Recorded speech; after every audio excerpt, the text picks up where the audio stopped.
Hello students, welcome back to my channel students verse study. आज मैं इस video में करने वाले हैं क्लास 10th एनसीईआरटी फिजिक्स के चैप्टर इलेक्ट्रिसिटी का वन शॉट। चलिए स्टार्ट करते हैं। अब कंडक्टर क्या होते हैं, इंसुलेटर क्या होते हैं, ये सब आपको पता ही है, आप बहुत पहले से पढ़ते आ रहे हैं। हाँ, एक क्वेश्चन ये आ जाता है कि इलेक्ट्रिसिटी फ्लो क्यों करती है। क्योंकि जो हमारे जो कंडक्टर है उसके अंदर हमारे फ्री इलेक्ट्रॉन्स होते हैं। फ्री इलेक्ट्रॉन्स के मूव होने की वजह से हमारा करंट कॉन्स्टिट्यूट होता है। एंड करंट जब फ्लो करता है तो हम कह सकते हैं इलेक्ट्रिसिटी फ्लो कर रही है। इलेक्ट्रिक करंट की बात करते हैं। इलेक्ट्रिक करंट क्या होता है, अगर हम डेफिनेशन पे ध्यान दें तो the rate of flow of charges is called electric current. But actually में करंट क्या है, तो जितने टाइम में मतलब जितना चार्ज जितने टाइम में फ्लो करेगा उसी को हम कहते हैं इलेक्ट्रिक करंट। रेट मतलब होता है अपॉन टाइम।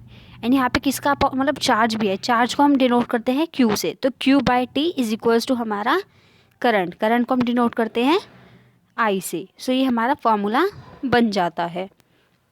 अब बात करते हैं कि इसकी एसआई यूनिट क्या होती है। तो एसआई यूनिट हमारा फॉर्मूला क्या था, एक बार बताना है, क्यू बाय टी। अब चार्ज का जो हमारा एसआई यूनिट होती है वो होती है कूलाम। एंड टाइम की होती है हमारी सेकेंड। तो हमारा जो इसका ऐसा यूनिट बनी है वो बनी है कूलाम पर सेकेंड। बट इस कूलाम पर सेकेंड को ये बताने वाले कि इसका ऐसा यूनिट कूलाम पर सेकेंड है, तो इसको हम एम्पियर से डिनोट करते हैं, जिसका सिंबल होता है एम्पियर्स। जब भी आपसे पूछे कि ऐसा यूनिट क्या होते हैं तो आप सिर्फ एम्पियर्स नहीं लिख के आएंगे। पहले आप फार्मूला लिखेंगे, फार्मूला के बाद आप इस तरह से डिनोट करेंगे, इसको इस तरह से डिनोट करने के बाद इसको एम्पियर्स के इज इक्वल्स टू में लगा देंगे। अब बात करते हैं कि करंट को हम किस डिवाइस से मेजर करते हैं। तो एमीटर एक ऐसे डिवाइस है जिसके थ्रू हम इलेक्ट्रिक करंट को मेजर कर सकते हैं। अब जो हमारा एमीटर है ना, हम इसको हमेशा सीरीज़ में ही लगाते हैं, जिससे कि जो रेसिस्टेंस है वो बिल्कुल ना के बराबर ही लिया जाए। अब बात करते हैं कि 1 एम्पियर कौन सा करंट होता है। तो एक बार इसको ध्यान से करते हैं। 1 एम्पियर, एक सेकेंड, करंट का फॉर्मूला था I is equals to Q by T, और इसका हम ऐसा यूनिट लिखे तो amperes is equals to coulomb per second, है ना। अगर हम इनके आगे 1 लगा दे तो हम कह सकते हैं 1 ampere is said to be that current when 1 coulomb of charge flows through a conductor in 1 second. ये हो जाएगी इसकी 1 एम्पियर्स की डेफिनेशन। नेक्स्ट अब हम बात करते हैं इलेक्ट्रिक पोटेंशियल की। इसकी डेफिनेशन देखिए तो work done to move a charge particle from infinity to other point is called electric potential. यानी कि फॉर एग्जांपल अगर आपके पास एक चार्ज है, पॉजिटिव चार्ज हम इसको मान लेते हैं, तो इस चार्ज को उठा के मतलब अगर हमें यहाँ तक इसको लाना है तो इस चार्ज को उठा के लाने में हमने कितना काम किया है इस चार्ज को यहाँ से यहाँ तक लाने में, उसी को हम कहते हैं इलेक्ट्रिक पोटेंशियल। इस चार्ज को उठा के लाने में हमने कितना काम किया है उसी को हम कहते हैं electric potential. And electric potential का ही दूसरा नाम होता है वोल्टेज। फॉर्मूला होता है इसका, डिनोट करते हैं पोटेंशियल डिफरेंस इलेक्ट्रिक पोटेंशियल को V से। एंड इसका फॉर्मूला होता है वर्क कितना किया है अपॉन में हमारा कितना चार्ज उठा के हमने वर्क किया है। ये हमारा बन जाता है फॉर्मूला। ऐसा यूनिट की बात करें तो वर्क का होता है हमारा जूल, और ये हमारा जो चार्ज होता है इसका होता है हमारा कूलाम। जूल पर कूलाम आ जाता है, आ जाती है इसकी ऐसा यूनिट। बट इसको जो है डिनोट अपनी पूरी लाइफ जो है इसको देने वाले वो थे हमारे अलेजेंड्रो वोल्टा। तो इसीलिए हम इसको जो है वोल्ट से भी डिनोट करते हैं। जैसे वहाँ पे एम्पियर्स था, ये था हमारा वोल्ट। अब इसको मेजर करने के लिए भी जो है हमारा वोल्ट मीटर यूज़ होता है।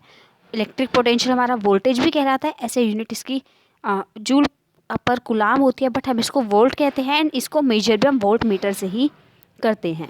अब बात करते हैं कि 1 वोल्ट क्या होता है। अब अभी हमने फॉर्मूला क्या देखा था, V is equals to W/Q। इनके आगे हम 1 लगा देते हैं। तो 1 volt is said to be that voltage when 1 joule of work is done to move a charge of 1 coulomb from infinity to other point. ये फॉर्मूले में नहीं रखना है आपको, वैसे ये आपको इसी ऐसे यूनिट में रखना है। वोल्ट होती है उसकी ऐसा यूनिट हमारे इलेक्ट्रिक पोटेंशियल की, जूल होती है हमारे वर्क की, एंड कूलाम होती है हमारे चार्ज की। इनके आगे 1 लगा के आप आसानी से जो है इसका 1 वोल्ट का डेफिनेशन निकाल सकते हो। That 1 volt is said to be that voltage when 1 joule of work is done to move a charge of 1 coulomb from infinity to other point. अब हम बात करते हैं पोटेंशियल डिफरेंस की। तो अभी हमने देखा था कि अगर हमारे पास ये चार्ज है, ये एक पॉइंट है, यहाँ तक हमें इसको लेके जाना है। बट फॉर एग्जांपल अगर हमने ये चार्ज यहाँ से, मतलब यहाँ पे हमने इसको आगे रखा ही था, लेकिन हमें कहा गया कि ये चार्ज अब वो दोबारा से यहीं पे रखेंगे एंड हमें फिर से करना है। तो अभी तो हम वैसे ही थके हुए हैं, अब इसको फिर से अगर हम उठा के लाएंगे तो फिर हम कहीं यहीं तक तो पहुँच पाएंगे ना, मतलब बहुत ज़्यादा थक गए फॉर एग्ज़ाम्पल हम। तो इन दोनों के बीच का डिफरेंस जो है ना, कि आपने यहाँ पे कितना किया और यहाँ पे कितना किया, उसका डिफरेंस जो होगा उसी को हम कहते हैं पोटेंशियल डिफरेंस। यहाँ पे कितना काम किया है उसमें से जब हम यहाँ पे किए गए काम को माइनस कर देंगे तो वही होता है हमारा पोटेंशियल डिफरेंस। इसका फॉर्मूला हम कह सकते हैं कुछ भी हो सकता है, V A minus V B, मतलब दो का बस हमें सब्ट्रैक्शन करना है, उनका जो है डिफरेंस निकालना है, उसी को हम कहते हैं potential difference. V one V two V A V B V C V D कुछ भी, मतलब वो हमारे ऊपर डिपेंड करता है हम क्या लेते हैं। नेक्स्ट अब हम बात करते हैं कि ओम्स लॉ क्या होता है। तो ओम्स लॉ के अनुसार जो हमारा वोल्टेज है, एक सेकेंड, जो हमारा करंट है वो डायरेक्टली प्रोपोर्शनल है हमारे वी के। इसी को हम ऐसे भी तो कह सकते हैं ना, मतलब थियोरेटिकली हम ऐसे भी कह सकते हैं ना कि जो वी है वो डायरेक्टली प्रोपोर्शनल है हमारे आई के। अब इसको जो है हमें यहाँ से हटाना है तो यानी कि हमें कांस्टेंट लगाना पड़ेगा। तो ये हो जाता है हमारा V is equals to I R. R यहाँ पे हमारे कांस्टेंट है जिसे हम कहते हैं रेजिस्टेंस, जिसके बारे में हम अब आगे पढ़ेंगे। तो ओम्स लॉ को अगर हम डेफिनेशन में डिफाइन करें तो the current flowing in a circuit is directly proportional to the potential difference across the ends of a conductor. इसी को हम कहते हैं ओम्स लॉ। फार्मूला मैंने बता दिया, V is equals to I R. V हमारा वोल्टेज है, आई हमारा करंट है, आर हमारा रेजिस्टेंस है, दैट इज़ अ कांस्टेंट। अब जो हमारा ऐसा यूनिट होती है ना इसकी ओम्स लॉ की, वो ओम होती है। ओम को डिनोट करने का सिंबल होता है ये। लेकिन जो हमारा ओम्स लॉ है ना, इसकी लिमिटेशंस है, दो लिमिटेशन है। पहला कि जो टेम्परेचर है ना, इसको सेटिस्फाई करने के लिए कि जो हमारा आई है, जो करंट है, वो डायरेक्टली प्रोपोर्शनल है हमारे वी के। इसको सेटिस्फाई करने के लिए जो टेम्परेचर है वो कांस्टेंट रहना ज़रूरी है, क्योंकि अगर हमारा वो कांस्टेंट नहीं रहेगा तो फिर हमारे डायरेक्टली प्रोपोर्शनल नहीं रह पाएगा। उसके साथ साथ ये जो यूनिवर्सल लॉ नहीं है, मतलब बहुत ही कम, मतलब 99.999% चीज़ें ऐसी है जहाँ पे ओम्स लॉ फॉलो ही नहीं होता है। तो इसीलिए ये यूनिवर्सल लॉ नहीं है, यही है इसकी लिमिटेशंस। अब हम बात करते हैं कि रेजिस्टेंस क्या होता है। तो हमें पता है कंडक्टर के अंदर बहुत सारी चीज़ें होती है, इलेक्ट्रॉन्स होते हैं, इम्प्योरिटीज़ होती है, एटम्स होते हैं। तो इम्प्योरिटीज़ हमारा बिना कोई साइन वाला है ये, और हमारे माइनस वाले इलेक्ट्रॉन्स हैं, ये हमारी ये हमारी इम्प्योरिटीज़ है, ये हमारे इलेक्ट्रॉन्स हैं, ये हमारे एटम्स है। तो अब एक तो नहीं होता होगा ना, सब कुछ बहुत सारे होते होंगे। तो जब ये हमारे इलेक्ट्रॉन्स है ना, ये इन सब से टकराते, कभी एटम से टकराते, कभी हमारे इम्प्योरिटीज़ से टकराते हैं। तो इस टकराने को, इन कोलिजन्स को हम कहते हैं रेजिस्टेंस, क्योंकि ये जो कोलिजन्स है ना, ये करंट को फ्लो करने से रोक रहे हैं, एंड इसी कोलिजन को हम कहते हैं रेजिस्टेंस। अब बात करते हैं कि रेजिस्टेंस को क्या क्या फैक्टर्स जो है अफेक्ट करते हैं। तो सबसे पहला है हमारा लेंथ। एक ये है आपके पास कंडक्टर एंड एक ये है आपके पास कंडक्टर। तो आप बताइए कि कौन से में ज़्यादा कौन से में ज़्यादा रेजिस्टेंस देखने को मिलेगा। ऑब्वियसली इसमें, क्योंकि जितना लंबा हमारे पास कंडक्टर होगा उतना ज़्यादा उसमें रेजिस्टेंस होगा। तो मतलब इनकी विड्थ सेम है, उसको मत देखो, आप बस लेंथ कह रहे हैं कि लेंथ जो है वो इसकी छोटी है एंड इसकी बड़ी है, तो रेजिस्टेंस तो ऑब्वियसली इसमें ज़्यादा होगा। तो हम कह सकते हैं कि जो रेजिस्टेंस है वो डायरेक्टली प्रोपोर्शनल है हमारे लेंथ के, कि जितना ज़्यादा करंट उतनी ज़्यादा हमारी लेंथ, मतलब जितनी ज़्यादा लेंथ उतनी ज़्यादा हमारा रेजिस्टेंस, एंड जितना कम हमारा लेंथ उतना कम रेजिस्टेंस। नेक्स्ट अब हम बात करते हैं क्रॉस सेक्शनल एरिया की। फॉर एग्जांपल अगर हमारे पास ये वायर है, मतलब ये कंडक्टर है, एक कंडक्टर हमारे पास ये है, तो आप बताएंगे कि मुझे कि किस में हमारा रेजिस्टेंस ज़्यादा होगा। तो इसका आंसर होगा कि फर्स्ट वाले में रेजिस्टेंस ज़्यादा होगा, क्योंकि यहाँ पे जो है इसको बहुत ज़्यादा जगह मिल जाएगी आराम से जाने के लिए, बट यहाँ पे बहुत थोड़ी जगह है, बहुत नैरो है, तो इसीलिए यहाँ पे कोलिजन बहुत ज़्यादा होंगे। सो यहाँ पे हमारा जो रेजिस्टेंस है वो इन्वर्सली प्रोपोर्शनल हो जाएगा हमारा एरिया के, कि जितना कम एरिया उतना ज़्यादा रेजिस्टेंस, एंड जितना कम रेजिस्टेंस उतना ज़्यादा एरिया। नेक्स्ट हमारा टेम्परेचर आता है कि टेम्परेचर जो है ना, जितना ज़्यादा टेम्परेचर, मतलब टेम्परेचर पे भी डिपेंड करता है कि हमारा रेजिस्टेंस जो है वो कितना होगा। जितना ज़्यादा टेम्परेचर उतना ज़्यादा रेजिस्टेंस, जितना कम टेम्परेचर उतना कम रेजिस्टेंस। तो अभी हमने कुछ बातें देखी थी कि रेजिस्टेंस हमारा डायरेक्टली प्रोपोर्शनल लेंथ के एंड रेजिस्टेंस इन्वर्सली प्रोपोर्शनल है हमारे एरिया के। तो हम इसको पुट अप भी तो कर सकते हैं ऐसे, आर इज़ मतलब प्रोपोर्शनल टू हमारा एल अपॉन ए। अब इसको हटाने के लिए हमें कांस्टेंट चाहिए, तो हम कह सकते हैं R is equals to rho L upon A. ये जो रो है ना, इसको हम कहते हैं रेजिस्टिविटी, एंड ये हमारा है एक कांस्टेंट। अब रेजिस्टेंस के हमने फैक्टर्स देख लिए, तो रेजिस्टिविटी के क्या फैक्टर्स नहीं होंगे? जी नहीं। जो रेजिस्टिविटी है ना, वो किसी भी मटेरियल के नेचर के ऊपर डिपेंड करती है। इसका कोई लेना देना नहीं होता कि उसकी लेंथ कितनी है, क्रॉस सेक्शनल एरिया कितना है। इसका एग्जांपल आप ये ले सकते हैं कि आप कहीं पे भी बैठ जाओ, रहना तो आपको अपनी आवाज़ से ही है ना, मतलब आपकी आवाज़ तो चेंज नहीं हो सकती ना। तो वही है कि अगर आपको हटा के ही कोई और व्यक्ति आ जाए उस जगह पे, तो ही तो आवाज़ चेंज होगी ना। तो वैसे ही है कि उस कंडक्टर को, फॉर एग्जांपल हमारे पास एक वायर है, उसकी रेजिस्टिविटी है एक्स, तो उसको जब हम उस वायर को हटा देंगे ना, तभी हमारी दूसरी रेजिस्टिविटी आ सकती है, वरना वो रेजिस्टिविटी ऐसी ही रहेगी। चाहे आप उस वायर को चाहे काट दो, चाहे आप उसको और लंबा कर दो, चाहे आप उसको मतलब कुछ भी आप लगा लो अपने जोर पर, बस कुछ नहीं होने वाला है। और जो हमारी रेजिस्टिविटी होती है उसकी ऐसा यूनिट होती है ओम मीटर। नेक्स्ट अब हम बात करते हैं रेजिस्टेंस इन सीरीज की। तो एक सेकंड मैं यहाँ पे डायग्राम बना लेती हूँ।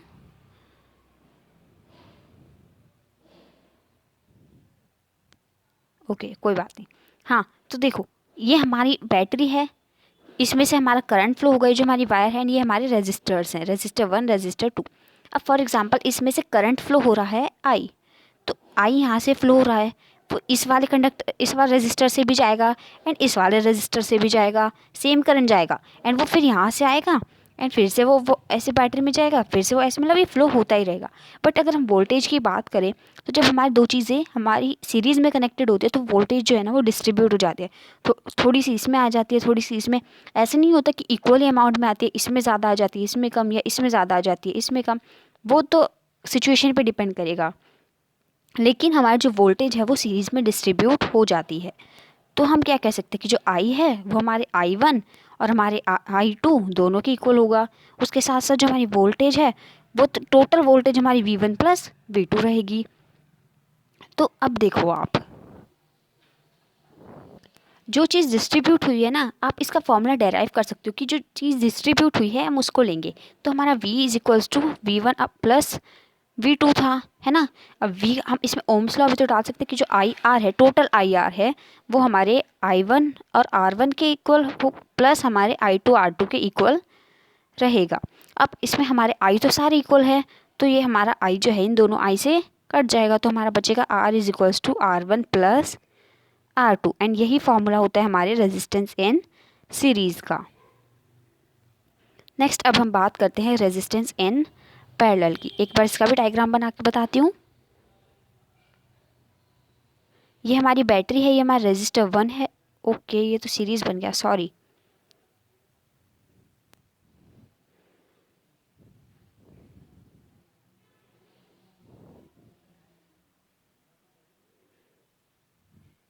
जैसे बनाए आप ऐसे ही समझ लो।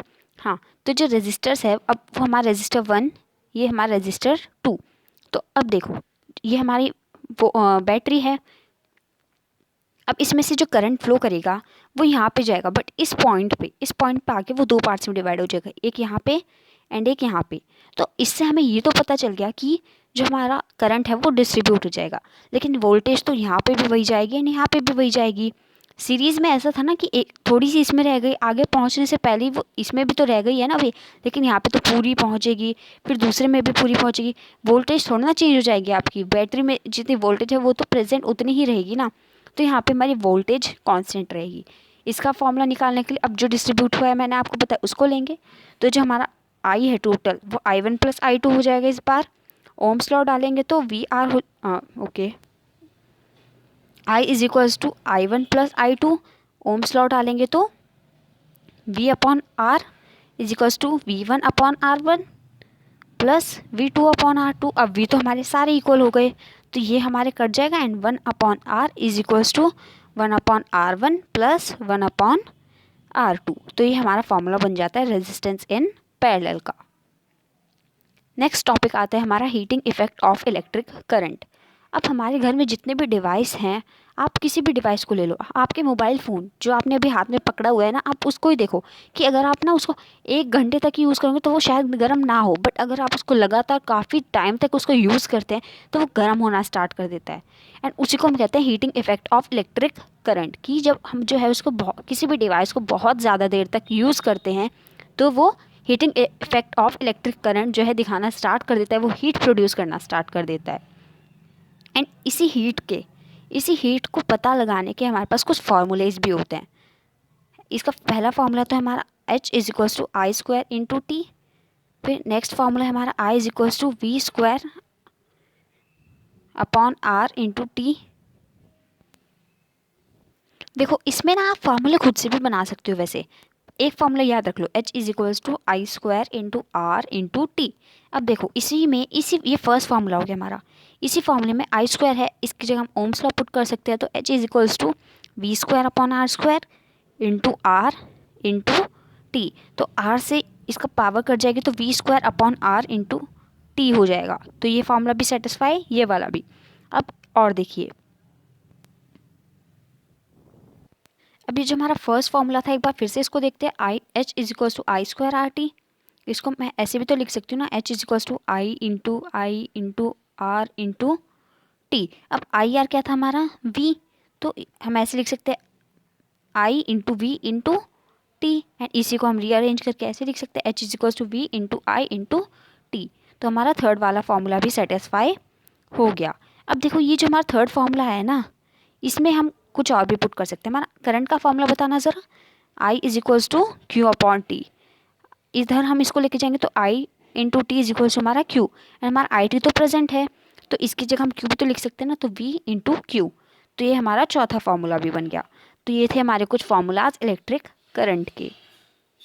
नेक्स्ट अब हम बात करते हैं पावर क्या होता है। तो अब पावर क्या होता है वो आपका होमवर्क है, वो आप मुझे कमेंट सेक्शन में बता देना और ये होमवर्क करके आना। हाँ, तो अब इसके भी कुछ फार्मूलेज होते हैं। एक सेकंड, अभी हमने पिछले साइड में क्या पढ़ा था, heating effect of electric current. हम हीटिंग इफेक्ट कहे, एनर्जी कहे, बात तो एक ही है ना।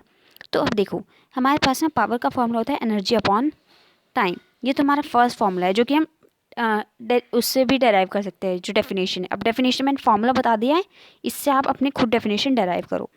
हमारा फार्मूला था P=E/T। एनर्जी का फार्मूला यानी कि heating effect of electric current, उसका फार्मूला क्या था, I² × R × T upon T। तो T से T कैंसिल, तो I² R हमारा सेकेंड फार्मूला भी तैयार हो गया है। अब ये हमारा जो सेकेंड फार्मूला है इसमें भी हम कुछ करके देखते हैं। तो P I² × R, तो इसको हम ऐसे लिख सकते हैं P I × R। IR होता है हमारा V, तो P V I। Third formula भी तैयार। हम और भी कुछ कर सकते हैं। देखो हमारे पास P V I आया था, तो P V I की जगह हम क्या लिख सकते हैं, V अपॉन R, तो V अपॉन R हो जाएगा। तो P हमारा V² अपॉन R। ये हमारा फोर्थ फार्मूला भी सेटिस्फाइड। अब जो हमारी ऐसा यूनिट होती है पावर की, वो होती है जूल पर सेकेंड, जिसको हम वॉट से रिप्रेजेंट करते हैं। क्या होती है, जूल पर सेकेंड। किसकी होती है, पावर की, एंड इसको हम डिनोट करते हैं वॉट से, दैट इज़ हमारा W। सो आई होप कि आपको ये सारे कॉन्सेप्ट्स क्लियर हो गए होंगे। Thanks for watching.